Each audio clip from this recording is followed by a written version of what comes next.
acknowledge your privileges and just do whatever you can in your own capacity. And it shouldn't be limited to one, you can add on. And it's not something which is in future, it is happening now and we have to act now. Hello everyone, let me introduce my guest. She works at Sustainable Menstruation Kerala Collective. She is a mentor of Green Army International, a community environmental organization in Thiruvananthapuram. She is an activist, very serious activist in that sense. And she visited Glasgow, Scotland for COP26 and is all set to visit Egypt for COP27. More on all of that in this eco conversation. Let me welcome Miss Babita PS. So Babita, it's a sunny day and you're fully justified to hold the umbrella. Is there anything more you would like to add on to your introduction or to that of Green Army? Yeah, so I am basically working in Trivandrum and Kerala with young adults and children, because I consider myself as an educator, learner and a volunteer, but primarily with Green Army and with Sustainable Menstruation Kerala Collective and Gender CC, Gender for Climate Changes. Wonderful. Yeah. So Babita, you also got to visit Glasgow, Scotland for COP26 in November 2021. Please tell us more about it. I got the opportunity to go to COP as a part of a project called Not Without Us, which I am partnering with an organization called Gender CC, a German organization which is affiliated to Women and Gender Constituency, and they gave us opportunity to talk about our stories at grassroots level and bring the success stories and also struggles to the international platform where we speak with our own authenticity rather than somebody else going there and talking about it. The learning there was really great because I could connect with many people from across the world, and for me it's also a learning space where I learn more about how gender is also a factor and what are the missing dialogues which is happening in the climate discourse, and also how international policies kind of affect the grassroots level organization and streamline our work so that we also add on to the work which is happening globally. So that has been my learning. Yeah, absolutely. So now, based on the decade-long experience that you have working in this field at grassroots level, what according to you is the most pressing eco problem in Thiruvananthapuram, Kerala? That is your home city. Waste has been a prime focus for me for some time.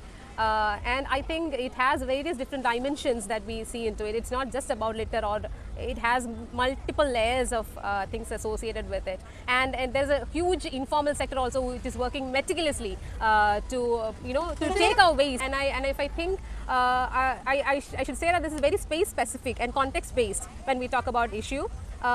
For example, the coastal area of Trivandrum will be facing a much different issue from a city dweller, or it will be very entirely different from a person who is towards a tribal settlement kind of places. So it's kind of complex, but primarily I focus on waste and menstruation and very recently in gender issues.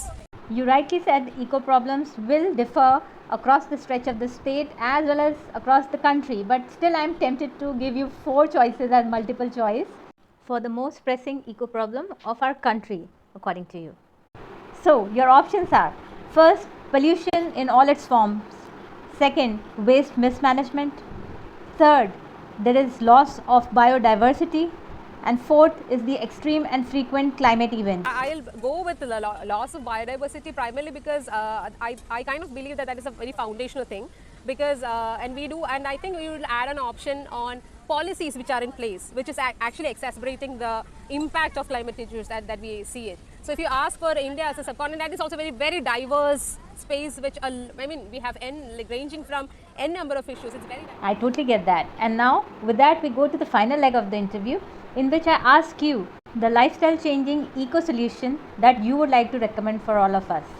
And here again I give you 4 options. Of course you wouldn't need that, but still. So the first option is the use of eco-friendly transport. The second is related to waste management, that is reduce, reuse, recycle and segregate waste at source. The third can be planting of trees and nurturing soil. The fourth can be not littering, participating in beach cleanups and the like. So over to you. I really don't think we'd have the privilege of time to choose one. We have to do as many as possible, as I think, and for that we need to be aware of our privileges, which comes in various forms. As in you, whatever you can. It can be like even planting a tree. It can be starting your own food, like vegetables in your own garden if you have space about it. It can be as simple as supporting a regional movement which is fighting for climate change, volunteering with certain organizations. So I'll say that you choose your own. For me, I'm a part of whichever movement which I feel connected to. That's how I see it. And whichever things I can, I use kind of reusable things. Shouldn't be limited to one. You can add on, and it's not something which is in future. It is happening now, and we have to act now. You totally justified your experience and passion by giving such a holistic answer. And you also said that you will be visiting COP27 Egypt. It's part of my project that I'm going. Yes. India will be sending in the youth organization through different channels. That's We'll it. get back to you after Yeah, you come back. and I also want to wish you, Pratima, because whatever you are doing is also a great, addition to whatever struggle that we are doing, the fight that we are fighting. So I wish you all the very best, and this is also one way of, adding on one more, fist into the movement. So We are at the end of our conversation. Thank you, Babita, Yeah. and thank you for the kind words. And yes, this channel gives me an opportunity to show My audience the that people like you are doing some really good work, which is very important. So thank you, and Thank you see so you. much. Thank you so much. Bye bye. and thank you for watching. If you like this interaction, don't forget to like and subscribe. See you in the next video. Bye bye.